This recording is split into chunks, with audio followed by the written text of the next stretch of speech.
मित्रांनो, दर हिवाळ्यात दिल्लीची हवा धोक्यादायक पातळीवर पोहोचते. आज आपण ते पाहणार आहेत. प्रदूषणाची कारणे, तांत्रिक समज, AQI म्हणजे काय, PM2.5 म्हणजे काय, PM10 म्हणजे काय आणि उपाय, प्रत्येक भागधारकाची भूमिका आणि इतर महानगरांसाठी शिकवण. आणि लक्षात ठेवा, prevention is better than cure. असा आपला जो टॉपिक आहे ते प्रदूषण, त्यांची कारणे, त्यांची तांत्रिक माहिती, AQI म्हणजे काय, PM2.5 म्हणजे काय, उपाय आणि इतर महानगरांसाठी धड.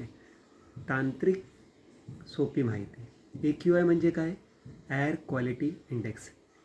एक क्रमांक दिलेला असतो 0 to 500, जो हवेतले प्रदूषण किती आहे हे सांगतो. 0 to 50 म्हणजे चांगली आहे, 51 to 100 म्हणजे मध्यम आहे आणि 101 to 200 खराब आहे, 201 to 300 अतिशय खराब आहे आणि 301 ते 500 म्हणजे धोक्यादायक. तर हिवाळ्यात दिल्लीत AQI अनेकदा 300 to 500 होते, धोक्यादायक आहे ते. आता समजूया PM2.5 आणि PM10 म्हणजे काय. त्याला आपण पर्टिक्युलर मॅटर म्हणतो.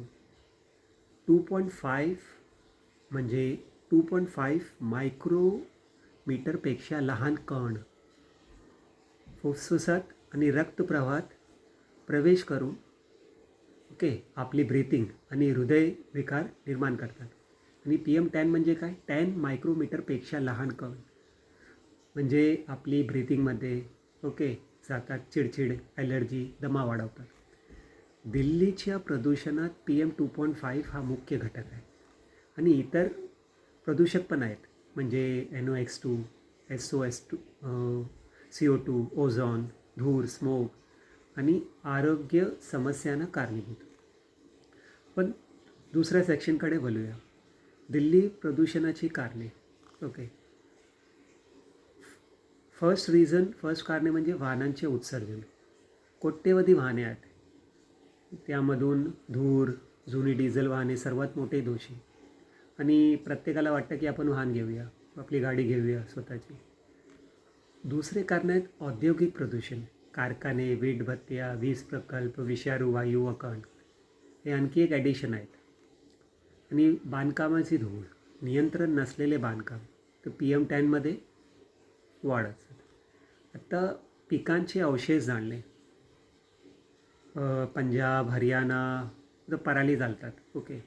आणि धूर दिल्लीपर्यंत पोचतो, PM2.5 वाढतो. आता हवामान व हंगामी घटक. हिवाळ्यात टेम्परेचर इन्व्हर्जन म्हणजे प्रदूषित जमिनीवर अडकतात. आणि घरगुती प्रदूषण पण असतात, लाकूड, कोळसा, म्हणजे काय, इंजिनचा वापर, स्थानिक प्रदूषण असतं. आणि त्यावर उपाय म्हणजे काय, अल्पकालीन उपाय म्हणजे काय, दिल्ली गव्हर्नमेंटने अगोदर हे इम्प्लिमेंट केलं होतं, ऑड इवन वाहन योजना आणि ऑड इवन गाडी योजना. जास्त AQI असताना बांधकाम तात्पुरतं बंद. म्हणजे तुम्हाला माहिती पडलं की एअर क्वालिटी इंडेक्स जास्त आहे, त्यामध्ये बांधकाम तात्पुरतं बंद करावं. सणादरम्यान फटाक्यांची बंदी किती पाहिजे आणि किती नाही ते आपल्याला पाहिजे. म्हणजे आपण सण तर साजरा करतो, किंवा काही जल्लोष साजरा करतो, पण त्यामध्ये प्रदूषण आपल्याला किती प्रॉब्लेम आणू शकतो. आणि दीर्घकालीन उपाय म्हणजे काय, सार्वजनिक वाहतूक व EV. मेट्रोचा विस्तार, इलेक्ट्रिक बस, EV सवलती. आणि औद्योगिक सुधारणा म्हणजे आपल्याला स्वच्छ इंजिन, कडक उत्सर्जन नियम पाहिजे. आणि पराली व्यवस्थापन, हॅपी सीडरसारखी यंत्र, शेतकऱ्यांना आर्थिक प्रोत्साहन द्यावं.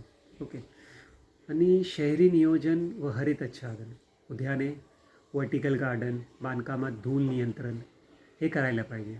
जनजागृती व वर्तन बदल, कार वापर कमी करणे, कचरा ना जाळणे, कचऱ्यामध्ये किंवा प्लास्टिक असेल तर जाळायचंच नाही. ऊर्जा कार्यक्षम उपकरणे वापरणे. प्रत्येक भागधारकाची भूमिका म्हणजे प्रत्येक स्टेक होल्डरची भूमिका काय असेल. केंद्र व राज्य सरकार काय केलं, त्यानं एक पॉलिसी किंवा धोरणे, अनुदाने नियमांची अंमलबजावणी होत आहे की नाही हे पाहणे, सार्वजनिक वाहतूक वगैरे वगैरे.